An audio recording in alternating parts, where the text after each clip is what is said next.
Chennai super Kings এবং royal Challengers Bangalore.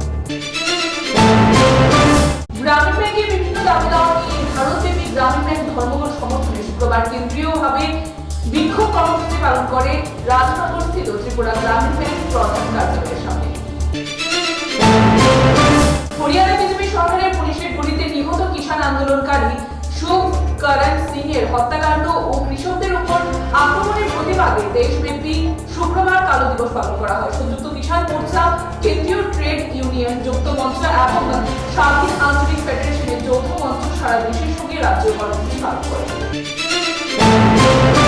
দুপুর জলাশয়কে বেসরকারি সংগঠনের হাতে তুলে দেওয়ার বিরুদ্ধে মৎস্যজীবী ইউনিয়ন, তপশিলি জাতি সমন্বয় সমিতি এবং ত্রিপুরা গণমুক্তি পরিষদের তিনটি সংগঠনের উদ্যোগে প্রতিবাদ মিছিল ও বিক্ষোভ কর্মসূচি অনুষ্ঠিত করে শুক্রবার।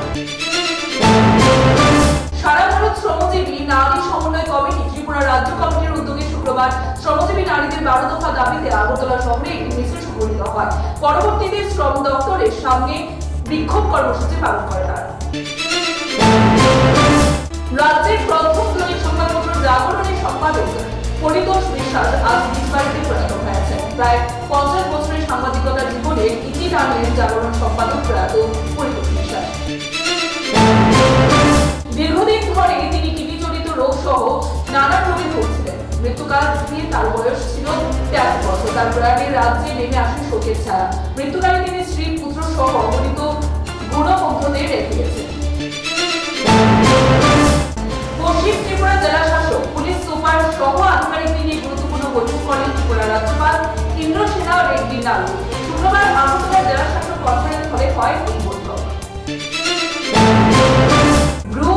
শরণার্থীরা ধন্যবাদ জানালেন প্রাক্তন মুখ্যমন্ত্রী বিপ্লব কুমার দেব, বর্তমান মুখ্যমন্ত্রী ডক্টর মানিক সাহা, দেশের প্রধানমন্ত্রী নরেন্দ্র মোদী ও দেশের স্বরাষ্ট্রমন্ত্রী অমিত শাহকে।